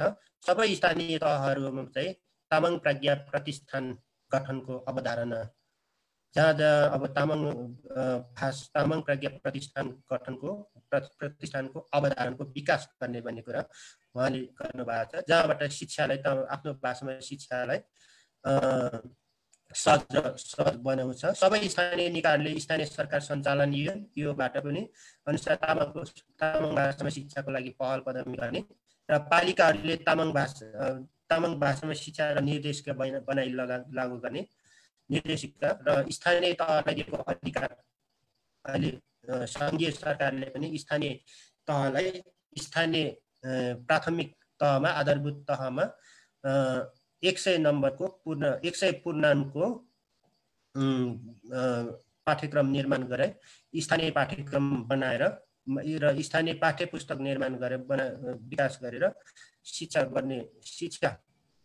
सञ्चालन गर्ने भन्ने छ। त्यसको लागि हामी अग्रसर गर्नुपर्ने र त्यसको लागि खर्च गचाउनु पर्ने देखिन्छ। बालबालिकाले तामाङ भाषामा शिक्षा पाउने अधिकार सूची सुनिश्चित गर्न माध्यमिक विकासहरूमा गर्ने र तामाङ भाषामा शिक्षाको लागि विद्यालय, अभिभावक र स्थानीय सरकारबीच समन्वय गर्न एकदमै आवश्यक छ। यसरी चाहिँ तामाङ भाषाको शिक्षाको सम्भावनालाई हामीले केलाउन सकिन्छ र केही जिज्ञासा भए मैले पछि सम्बोधन गर्ने विचार गर्दछु। मैले आफूले गरेको अध्ययन अनुसार मैले पाएको केही तथ्यहरू यति नै हुन्। यसको लागि धन्यवाद। मेरो यही अन्त्य भएको छ। धन्यवाद। अब यो जिज्ञासाहरू लिने काम चाहिँ आखिरको कार्यक्रमको अन्त्यमा हुन्छ होला सायद। र यो तामाङ भाषामा शिक्षा चुनौती र सम्भावनाहरू बारे आफ्नो अध्ययनका आधारमा हामीलाई आफ्नो अनुभव सेयर गरिदिनु भएकोमा रमेश कुमार तामाङज्यूलाई धेरै धेरै धन्यवाद।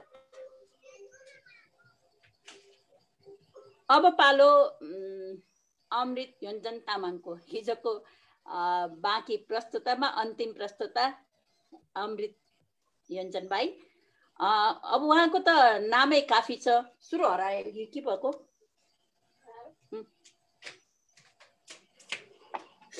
अमृत दाइ आफैले अनम्युट गर्नुपर्ने भयो, यताबाट भएन।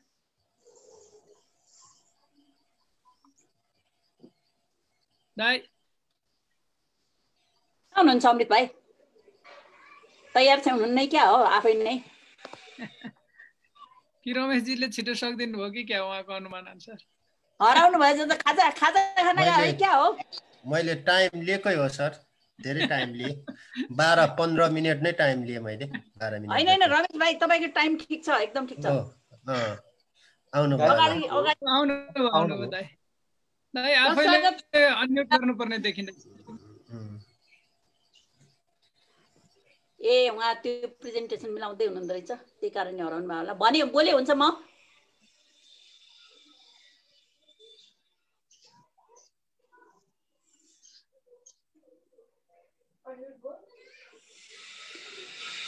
मैले बोल्दै गरे होला।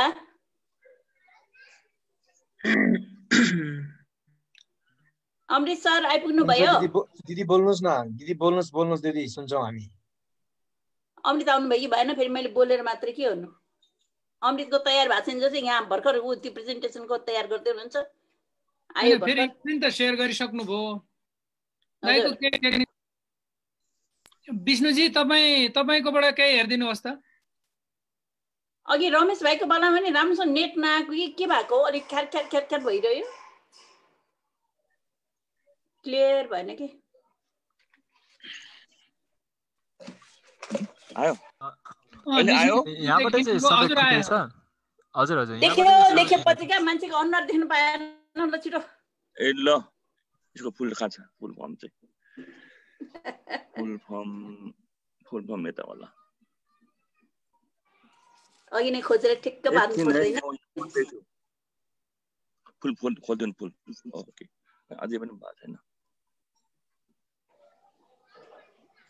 Slide so. एकछिन है।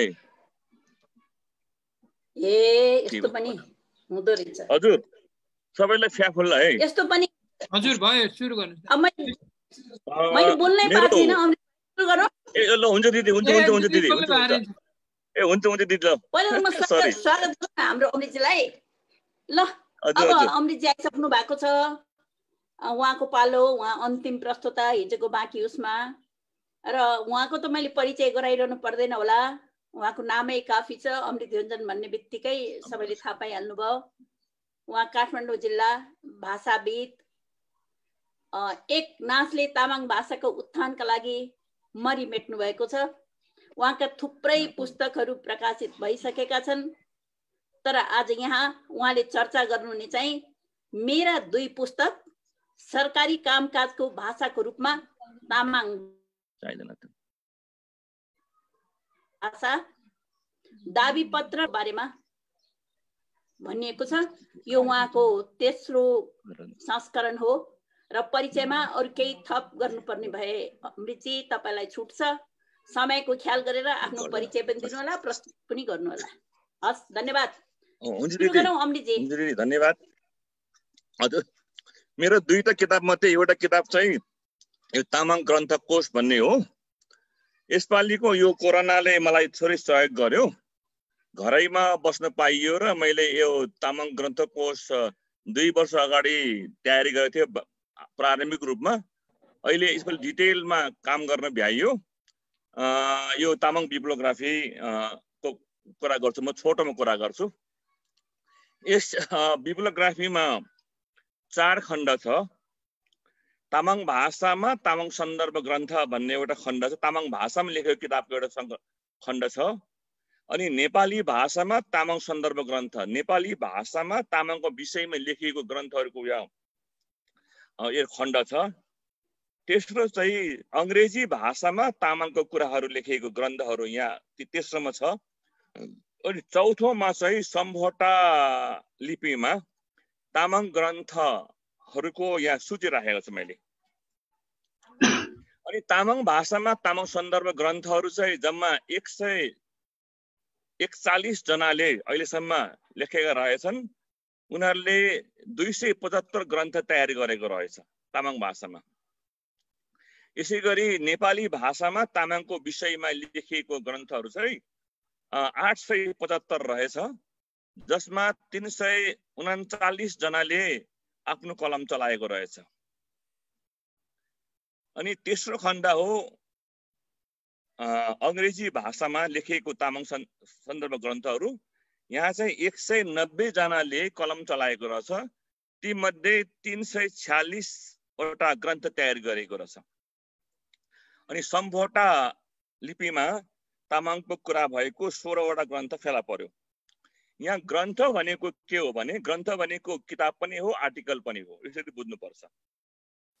विशेष गरी अनुसन्धानमूलक लेखहरूलाई चाहिँ यहाँ सन्दर्भ बेला बेलामा कोट गर्ने कुराहरू चाहिँ सन्दर्भ यहाँ भनिन्छ, सन्दर्भ ग्रन्थ भनेको। त्यसकारणले यहाँ चाहिँ यसरी हेर्दाखेरि तामाङ भाषामा लेखिएको, नेपाली भाषामा लेखिएको, अंग्रेजी भाषामा लेखिएको र सम्भोटामा लेखिएको सम्बोटा चाहिँ यो लिपि हो, तामाङको बारेमा लेखिएको।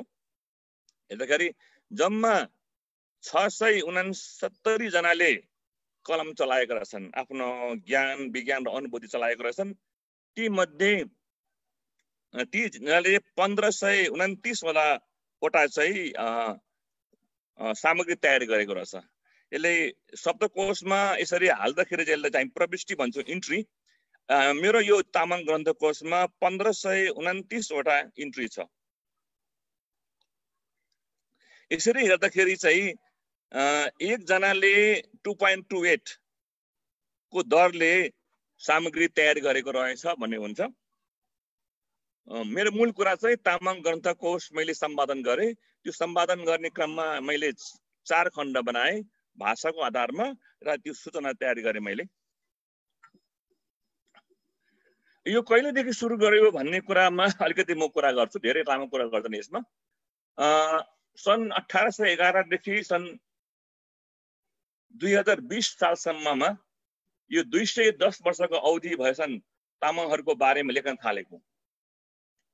र कतिपय के गर्छन् भने पहिलो एउटा किताब लेख्छ र त्यसपछि मेरो किताब चाहिँ तामाङमा पहिलो हो भन्ने दाबी भएको हुनाले यो हिस्ट्री हेर्नुपर्ने आवश्यक छ। र यो तामाङ बिब्लियोग्राफीले त्यो इतिहासलाई हामीले प्रश्न पार्छ, को कहिले देखा पर्यो र के लेख्यो भन्ने कुरा। यो अहिलेसम्म मैले भने 669 जनाले कलम चलाएको देखिन्छ। मैले यसलाई 3 कालखण्डमा बाँडेको छु, प्रारम्भिक काल, अनुसन्धान काल र सृजनात्मक काल। प्रारम्भिक काल चाहिँ 1811 देखि सुरु हुन्छ र 1955 सम्म रहन्छ। यो प्रारम्भिक कालमा के हुन्छ भने तामाङको बारेमा कहीँ कहीँ उल्लेख गरिएको सामग्री मात्रै हो। यो फुल फ्लेजको आर्टिकल होइन, किताब होइन, कहीँ कहीँ लेखकहरूले तामाङको उल्लेख गरेको पाइन्छ। यसलाई मैले प्रारम्भिक काल भन्ने।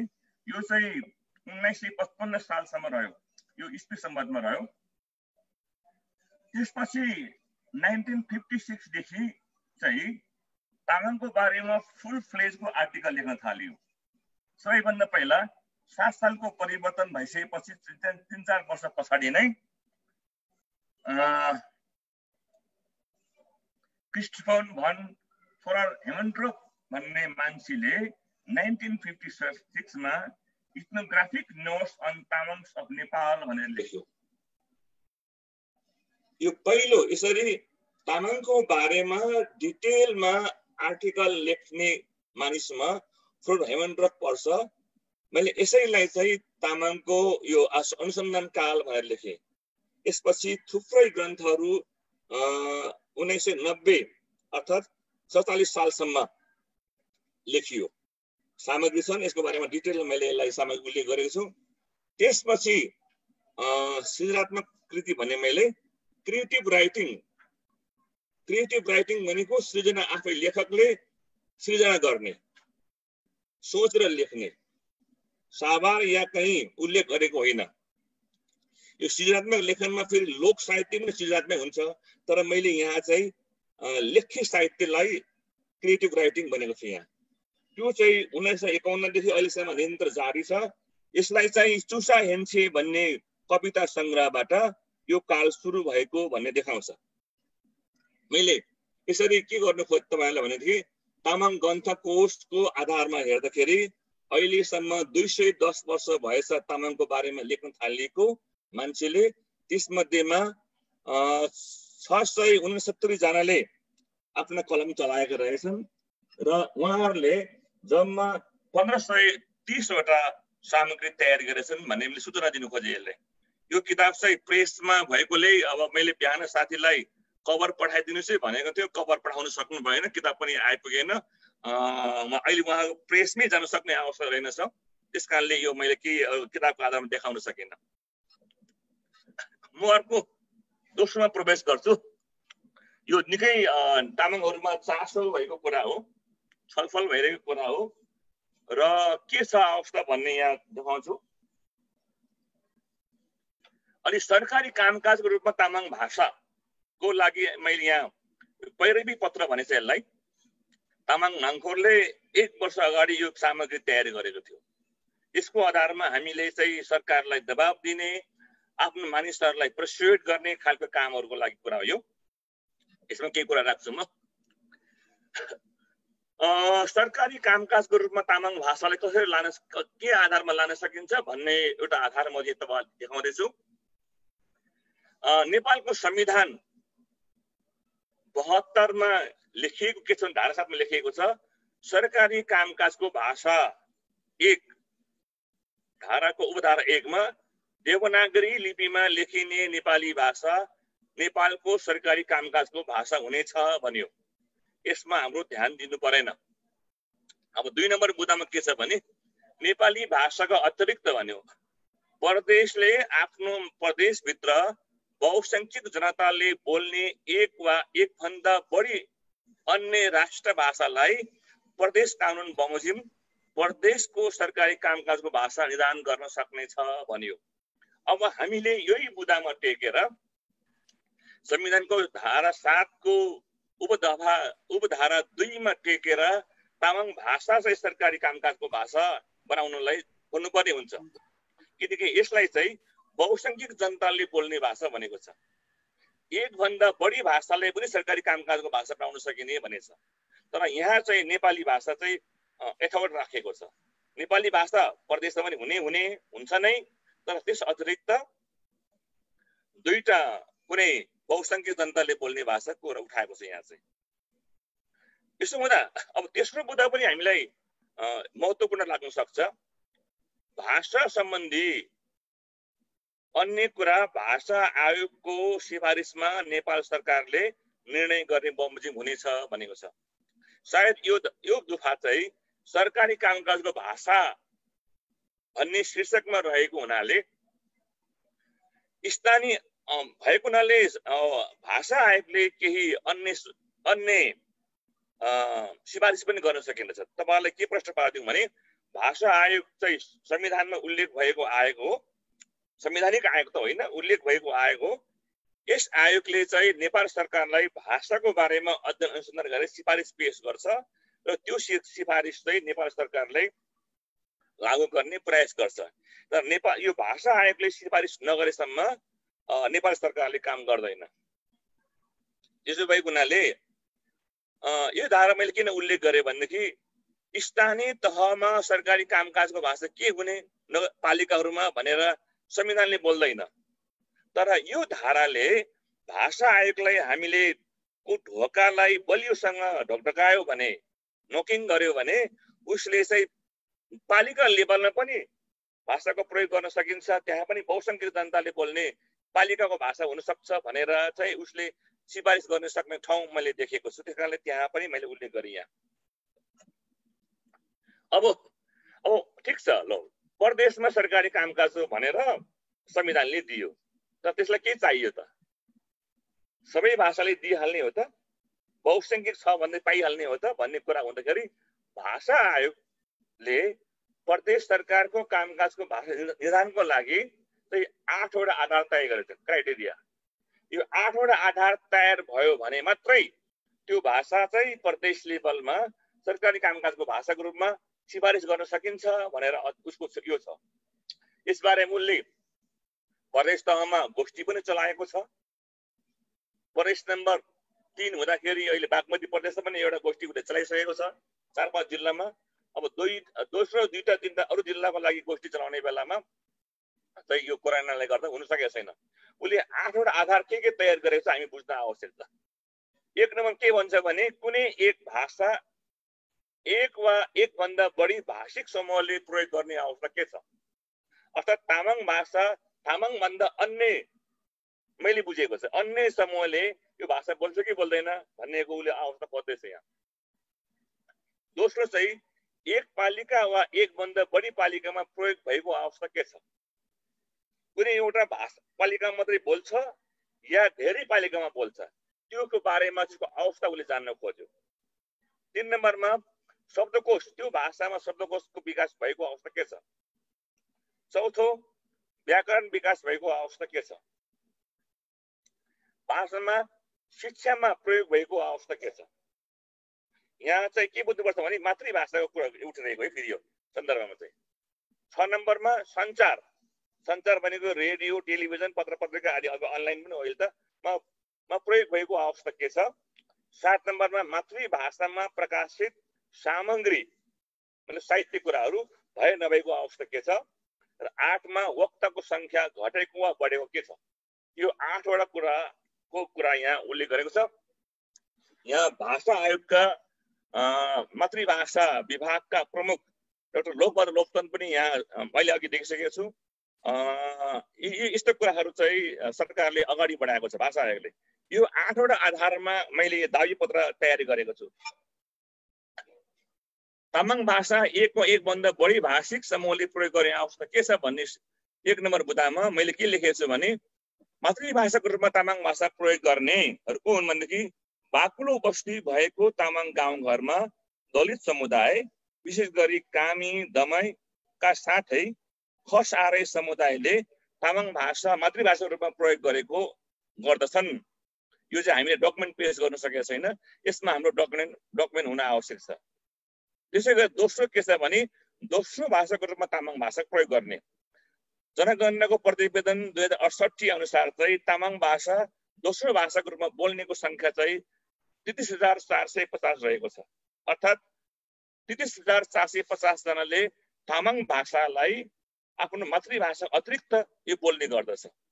यसरी तामाङ भाषा मातृभाषाको रूपमा बोल्ने समुदाय पनि छन् र तामाङ भाषा दोस्रो भाषाको रूपमा बोल्ने समुदाय पनि छन् भनेर यो मैले यहाँ परिवी गरे दाबी गरे। हामीले दाबी गर्नुपर्ने हुन्छ। 2 नम्बरमा तामाङ भाषा एक पालिका वा एक भन्दा बढी पालिकामा प्रयोग भएको अवस्था के छ भन्ने प्रश्नको उत्तरमा हामी के भन्न सक्छौँ भने तामाङ भाषाको प्रयोग चाहिँ बागमती प्रदेशका सबै जिल्लाहरू रसुवा, धादिङ, नुवाकोट, सिन्धुपाल्चोक, दोलखा, रामेछाप, सिन्धुली, मकवानपुर, चितवन, काठमाडौँ, ललितपुर र भक्तपुरमा बोलिन्छ र बागमती प्रदेशका प्राय सबै जसो पालिकाहरूमा यो भाषा बोलिन्छ। प्राय भने नभए सबैमा बोलिन्छ। 3 बागमती प्रदेशमा तामाङ भाषा दोस्रो स्थान छ। अर्थात् 18.32% चाहिँ जनताले व्यक्तिले यो भाषा बोल्दछ। 1 नम्बरमा नेपाली भाषा बोल्छ। त्यो अरु अन्तिममा छ प्रदेश बागमती प्रदेशका अतिरिक्त यो भाषा अन्य प्रदेशमा पनि बोलिन्छ। यसको डिटेलमा लामो डेटा चाहिँ मैले त्यहाँ अनुसूचीमा राखेको छु किताबमा, यहाँ बोल्न सकिनँ। 3 शब्दकोशको अवस्था के छ भन्ने छ। शब्दकोश यसको लागि शब्दकोश के छ त भनेको यो 2054 सालमा मेरै सम्पादनमा तामाङ शब्दकोश निकालेको अवस्था हो। डीबी योन्जनद्वारा तामाङ नेपाली अङ्ग्रेजी शब्दकोश सन् 2010 मा प्रकाशित भएको छ। अमित योन्जन तामाङकै तामाङ बृहत शब्दकोश 2070 सालमा प्रकाशित भएको छ। दुबङ्गेल मोक्तानको तामाङ सिक्जो 2071 सालमा प्रकाशित भएको छ। मातृभाषा केन्द्र नेपालले पश्चिमी तामाङ नेपाली शब्दकोश 2073 प्रकाशित गरेको छ। जसयोन्जन प्यासीद्वारा सम्पादन नेपाली तामाङ अङ्ग्रेजी शब्दकोश सन् 2018 मा प्रकाशित गरेको छ। अजितमान तामाङ प्रधान सम्पादक रहेकोमा टिमले प्राज्ञ तामाङ नेपाली अङ्ग्रेजी शब्दकोश यसरी 7 वटा उल्लेखनीय शब्दकोश यस सम्बन्धी थुप्रै शब्दावलीहरू प्रकाशित त्यसको सूची हामीले लामो सूची तयार गरेको छु। अनि 4 नम्बर तामाङ व्याकरण विकासको अवस्था के छ भन्ने प्रश्नको उत्तरमा चाहिँ सबैभन्दा पहिला 1971 मा नै फोनोलोजी दु तामाङ शीर्षकमा फ्रान्सका मार्टिन मजाउँदोले पीएचडी गर्नुभएको छ लिङ्ग्विस्टिक एप्रोचबाट। भने त्यो व्याकरणको पार्ट हो, ध्वनि विज्ञानको पार्ट हो। त्यसैगरी मार्टिन मजाउँदोको त्यो ग्रन्थलाई फोनोलोजी तामाङ भनेर पेरिसबाट छापियो किताबको आकारमा। त्यसैगरी अमृत योन्जनको तामाङ व्याकरणको प्रारूप 2048 सालमा छापेको थियो। त्यसैगरी मेरो नै तामाङ व्याकरण नेपाल एकाडेमीले 2054 मा छापेको छ। पोखरेल केदार प्रसाद पोखरेल धनकुटाको description of Tamang language spoken in Dhankuta district भएर उहाँले पीएचडी गर्नुभएको छ। यसमा यो दोस्रो पीएचडी हो। त्यसपछि मेरै नै आधारभूत तामाङ व्याकरण भएर 2074 मा छापेको छ। त्यसैगरी थोमस ओन स्मिथ बेलायती हुन्, उहाँले grammatical reference of Tamang Tibeto Burman language of Nepal उहाँको पीएचडी थीसिस हो। यो सिन्धुपाल्चोकको उत्तरी बेल्ट चौतारा बेल्टको भाषामा अहिलेसम्म अध्ययन भएको छैन। त्यहाँको अध्ययन उहाँले त्यहाँको भाषामा उहाँले PhD गर्नुभएको छ। त्यसै गरी मेरो फेरि गएको 2 वर्ष अगाडि 3 वर्ष अगाडि प्राज्ञ तामाङ व्याकरण प्रकाशित गरेको छ नेपाल एकाडेमीबाट। र पछि दानराज रेग्मी र अम्बिका रेग्मीले 2014 सालमा ग्रामर अफ वेस्टर्न तामाङ भनेर यसरी 9-10 वटा तामाङको व्याकरण छापेको छ भने थुप्रै रिसर्च आर्टिकलहरू छापिएको अवस्था छ। 5 अब तामाङ भाषा शिक्षामा प्रयोग भएको अवस्था के छ भन्ने सम्बन्धमा तामाङ भाषा विषयको रूपमा 2054 सालमा प्राथमिक तह कक्षा 1 देखि 5 सम्म पाठ्यक्रम विकास केन्द्रले प्रकाशित गरेको थियो। त्यसको अरू लिपि र अरू भाषा पनि प्रकाशित भएको छ। माध्यमको रूपमा 2063 सालमा रसुवा जिल्लामा 6 वटा विद्यालयमा पठन पाठन भएको छ। अनौपचारिक शिक्षा नन फर्मल एजुकेसनमा पनि 47 सालदेखि नै तामाङ भाषाको पाठ्यपुस्तक बनेको छ। यसको 3 प्याकेज उपलब्ध छ। यसरी थुप्रै पाठ्य सामग्रीहरू तयार भएको अवस्था छ। त्यसकारण यो 5 नम्बर उहाँको आधारलाई पनि हामी मिट गर्न सक्छौँ। 6 नम्बरमा चाहिँ पत्रिका रेडियो टेलिभिजन आदि के छ तामाङ भाषा भनेदेखि यहाँ 2016 सालदेखि मेन्दु प्रकाशित छापिएको थियो भोजपुरबाट। रेडियो नेपालमा 2051 सालदेखि तामाङ समाचार र कार्यक्रम प्रसार भइरहेको छ। एनटिभी प्लसमा पनि रेडियोमा तामाङ भाषाको प्रवेश भएको छ। त्यहाँ धेरै टिभीहरूले चलाएको छ। अहिले पनि छ। अहिले पनि इन्डिजिनियस टेलिभिजनले आफ्नो प्रोग्राम चलाउने गर्छ तामाङ भाषामा। सबै देशीय माध्यमहरू थुप्रै छ। अहिले फेसबुकमा मात्रै होइन युट्युबमा हजारौंको संख्यामा तामाङको सबै दृश्य सामग्रीहरू एभाइलेबल छ, पाइन्छ। अनलाइनको माध्यममा अहिले धेरै सामग्री उपलब्ध छ। यसरी हामी 6औं नम्बर पनि दाबी गर्न सक्ने अवस्थामा छौँ। 7 नम्बरमा तामाङ भाषामा प्रकाशित सामग्रीको अवस्था भनेको छ। तामाङ भाषामा पहिलो किताब चाहिँ बुद्धिमान मोक्तानको जिक्तन तामसी छापेको थियो 2013 सालमा। त्यसपछि तामाङ भाषामा पुस्तक लेख्ने छाप्ने लहरै चल्यो। अहिले 300 भन्दा धेरै शीर्षकमा तामाङ भाषामा लेखिएको किताबहरू प्रकाशित छन्। त्यहाँ कथा, निबन्ध, उपन्यासदेखि लिएर कवितामा पनि खण्डकाव्य, महाकाव्य धेरै ग्रन्थहरू छापेको अवस्था छ। साहित्यका विधाहरू थुप्रै छन्। हाम्रा तामाङ रजाङ लगायत साहित्य संस्थाहरू यसमा काम गरिरहेको छ। प्रत्येक महिना 4 वटा शनिबार प्याक छ। तामाङ संस्थाहरूले लगातार आफ्नो गोष्ठी मार्फत तामाङ सृजना गरिरहेको छ। अनुवाद साहित्यको पनि विकास भएको छ। बाल साहित्यमा निरन्तर छ। हिजो पनि बाल साहित्यको बारेमा बहस भयो, आज बेलुका पनि बहस हुन्छ। अनि पाठ्य पुस्तक पनि यसरी थुप्रै सामग्री अहिले तामाङमा एभाइलेबल छ। यसरी तामाङ भाषाको कम्प्लिट सूची चाहिँ मैले अनुसूचीमा तल दिएको छु किताबमा। 8औं नम्बर यो अन्तिम पनि हो हुन चाहेको।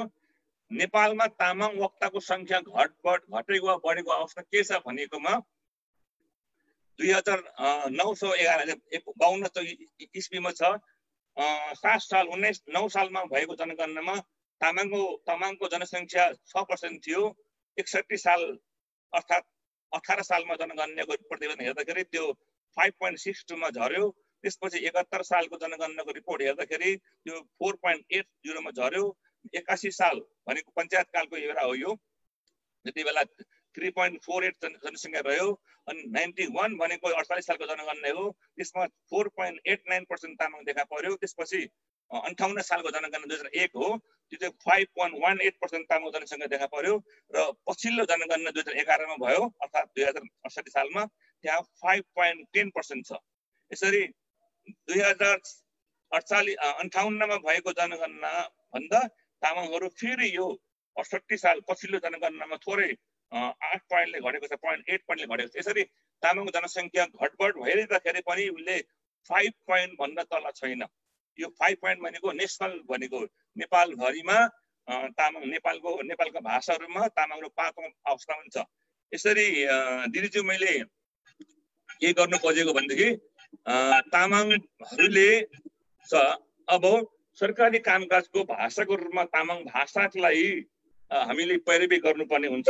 यो हाम्रो सम्भव छ। हाम्रा थुप्रै साहित्यकारहरूले सृजना गरेको छ। धेरै सृजना गर्यो र हामीसँग अहिले प्रशस्त मात्रामा प्रदेश नम्बर 3 अर्थात् बागमती प्रदेशमा तामाङ भाषाको लागि जो हाम्रो दाबी छ, दाबीका लागि 8वटा आधार पूरा छ। अब के गर्ने भनेदेखि तामाङ भाषामा धेरैभन्दा धेरै संख्यामा पाठ्य सामग्री तयार गर्नुपर्छ र साहित्यिक सामग्री प्रकाशन गर्नुपर्छ। यसले हामीले अझ यो वर्षमा जे धेरै सामग्री तयार गर्न सक्यौँ उतै नै हाम्रो भाषालाई चाहिँ दाबी गर्न आधार हुन्छ। दोस्रो पोइन्ट छ तामाङ भाषामा शैक्षिक सामग्री उत्पादन गर्नुपर्छ। अहिलेसम्म शैक्षिक सामग्री धेरै कमजोर छ। हामी धेरै गएको 30 वर्षदेखि विवाद गरी बस्यौँ। मेरो विचारमा जुनसुकै लिपिमा लेखे पनि फटाफट सामग्री तयार गर्नुपर्नेमा हाम्रो आफ्नो अहमताले गर्दाखेरि होइन, तर देवनागरीवाला ग्रुपले चाहिँ धेरैभन्दा धेरै सामग्री तयार गर्यो जो अब उसको आधारमा हामीले तामाङ भाषालाई चाहिँ दाबी गर्ने अवस्था पुगेको छ। तामाङ वक्ताको संख्या पनि बढाउनु पर्ने हुन्छ। अब यो जो अब हामीले के देखिरहेछ भने 11% लगभग 12% तामाङले ल्याङ्ग्वेज लस गरेको छ। त्यो संख्यालाई बढाउनु पर्छ। यसको लागि जनगणनामा हाम्रो पहुँच बढ्नुपर्छ। गैर तामाङहरूलाई तामाङ भाषामा लेख्न प्रोत्साहित गर्नुपर्छ र प्रयास गर्नुपर्छ। तामाङले मात्रै अब नपुग्न छ, गैर तामाङले तामाङ भाषा बोल्छ कि बोल्दैन भन्ने आधार नम्बर 1 भएको हुनाले जुन हाम्रो परिवेशमा गैर तामाङहरू छन् उहाँहरूले तामाङ भाषामा केही लेख्न प्रोत्साहन गर्ने थाहा छ मलाई। कयौं लोकगीतहरू चाहिँ 41-42 साल 43 सालतिर चाहिँ अरूले पनि तामाङ गीतहरू गाएर ल्याएका छन् सिन्धुपाल्चोकतिरबाट। ती गीतहरू लेखहरूलाई लेख्न प्रोत्साहन गर्दै किताब प्रकाशन गर्नलाई हाम्रो जिम्मा लिनुपर्छ। तामाङ जनसङ्ख्या प्रतिशतलाई बढाउन जनगणनामा हाम्रो ध्यान जानुपर्छ। र अब यतिले अब हाम्रो 8वटा आधारले सामग्री तयार हुँदैमा भाषालाई प्रदेशको भाषा हुँदैन। यसको एउटा पोलिटिकल विषय हो, राजनीतिक इस्यु हो। यो त यसले यो इस्युलाई चाहिँ संसदमा प्रवेश गराएपछि गराउनलाई हाम्रो सांसदहरूलाई उत्प्रेरित गर्नुपर्छ, सचेत गर्नुपर्छ र सांसदहरूले नै यसलाई पारित गर्ने हो।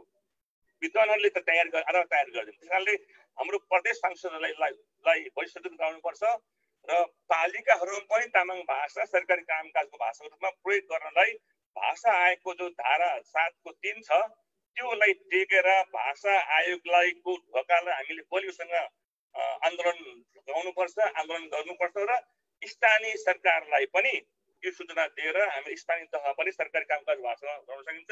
यो हामीले अब भाषा आयोगको काम 3 वर्ष भयो, अब 2 वर्ष बाँकी छ। 2 वर्षमा सरकारको कामकाजको भाषा के हुने भनेर भाषा आयोगले सिफारिस गर्छ। त्यति बेलामा सिफारिसको आफै आधार हामीले बलियो तयार गर्नुपर्छ। त्यसपछि हाम्रा राजनीतिक चेतलाई बलियो बनाउँदै हाम्रो सांसदज्यूहरू मार्फत भाषालाई अगाडि बढाउनुपर्छ। दिदी मैले यति भने, अहिले बिदा लिएँ मैले। धन्यवाद दिदी। दिदी धन्यवाद। हजुर हस् धन्यवाद अमृत सर। अब यो भाषाविद अमृत योन्जनजीले हामीलाई यस्तो गहिरो खोज अनुसन्धान गरी तामाङ ग्रन्थकोशको बारेमा तयार पार्नु भएको जानकारीहरू गराउनु भयो। यो त्यस कारणले उहाँलाई धेरै धेरै धन्यवाद। तर अमृतजी तपाईँलाई त लकडाउनले साह्रै फाइदा पो भएको रहेछ। हामीलाई चाहिँ लकडाउनले साह्रै गाह्रो पारेको छ। तपाईँलाई अझै बढै हुन्छ भन्ने जस्तो नयाँ नयाँ कुराहरू आउने रहेछ। जे होस् अब लगभग मेरो जानकारी के हो भने तामाङ भाषा बोलचालको सामग्री युट्युबमा तयारी भएको छ। हामी यो अवधिमा ल्याउने प्रयास गर्दैछौँ। भएन भने पनि तुरन्त आउँछ। दोस्रो चाहिँ बाल साहित्य चाहिँको भण्डार यो 1 महिना धेरै कुरा आउँछ दिदी। यति सूचना दिएँ मैले। यो चाहिँ कोरोनाको फल हो। हजुर हजुर। अब अगाडि बढ्ने होला नि त। बढ्नै पर्यो नि। टाइम एकदम 4:30 बजे 4 बजे सकाउने भनेको। अब आयोजकजीहरूले मलाई दिनुभएको मेरो कार्यभार चाहिँ सकिएको जस्तो लाग्यो मलाई। अब कति पुरा गर्न सके कति सकिन, कहीँ कतै त्रुटि तलमाथि हुन गएको भए क्षमा चाहन्छु। र साथै मलाई यो दोस्रो दिनको सत्राध्यक्ष बनाए आयोजकजीहरूलाई कृतज्ञता ज्ञापन गर्दछु।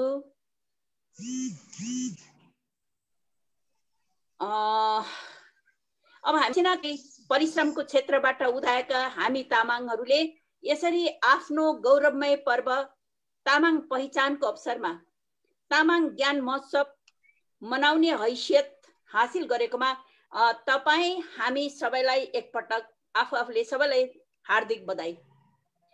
अनि मेरो त सकियो। अब म माइक छाड्नुभन्दा पहिले चाहिँ यसपछिको सभाध्यक्षको सत्राध्यक्षको कार्यभार सम्हालिदिनको लागि म डाक्टर मुक्त सिंहजीलाई निवेदन गर्दछु।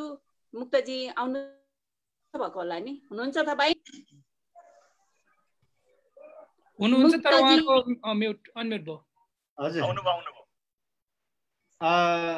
थापुला धनु दिदीलाई धन्यवाद र सबै साथीहरूलाई पनि मेरो थापुला नमस्कार। अब यो सेसन सुरु गर्नु अगाडि आयोजक साथीहरूको केही पृष्ठभूमि, केही भनाइहरू राख्नुपर्ने हुन्छ कि हामी सेसन डाइरेक्टली सुरु गर्छौँ? के छ त्यो? सोझै सुरु गर्नुभएको हुन्छ। हजुर, मुक्तिजी गर्नुभएको हुन्छ सोझै। ल ठिक छ, त्यसो भए तपाईँ आफ्नो परिचय पनि आफै दिनुहोस् है त। मेरो परिचय पनि दिनु। आफै दिनुहोस्।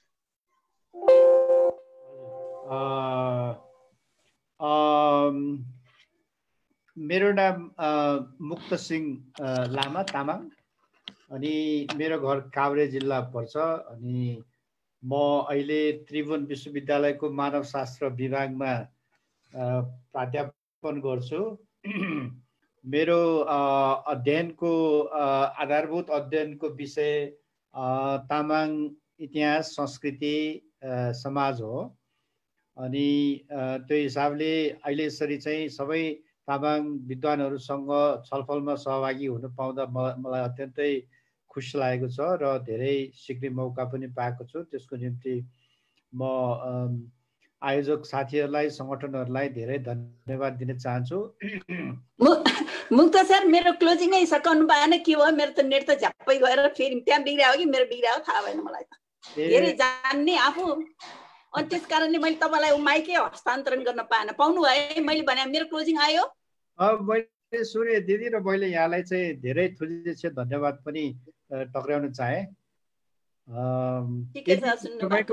को लागि क्लोजिङ रिमार्क्सहरू अरू केही थप छ भने यहाँले अगाडि राख्न पनि सक्नुहुन्छ।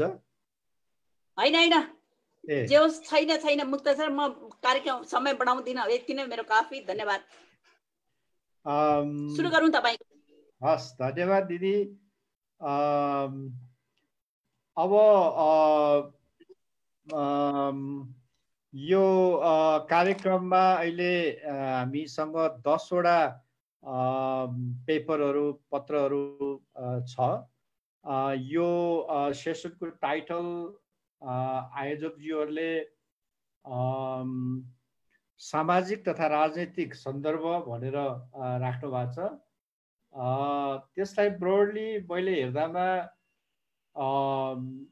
5 वटा पेपरहरू चाहिँ एक किसिमले राजनीतिक विषयवस्तुहरूसँग सम्बन्धित देख्दछु र अनि 5 वटा चाहिँ सामाजिक विकाससँग सम्बन्धित, स्वास्थ्य, जलवायु परिवर्तन, मिडिया लगायतका विषयवस्तुहरू रहेछ। अब मैले बुझे अनुसार यो सेसनको निम्ति हामीसँग 3 घण्टा छ। मेरो प्रस्ताव के छ भने यसलाई 2 भागमा बाँडौँ। पहिलो भागमा अलिकति राजनीतिक सन्दर्भसँग चाहिने त्यो हेडिङमा मिल्ने किसिमको जो चाहिँ पत्रहरू छन् उहाँहरूलाई चाहिँ निम्तो गरौँ भन्ने मेरो प्रस्ताव रहेको छ। त्यसमा निष्णु थिङज्यू, सुभाष तामाङज्यू, सूर्य तामाङ, प्रशान्त लामा र अनि त्यसपछि चाहिँ राम गुरुङज्यू, उहाँको टाइटल छ तामाङ जातिको सुशासित राज्य प्राप्तिमा स्थगित शक्ति भनेर राख्नु भएको छ। उहाँहरू 5 जनालाई म अगाडिको सेसनमा निम्तो गर्न चाहन्छु र त्यसपछिको सेसनमा चाहिँ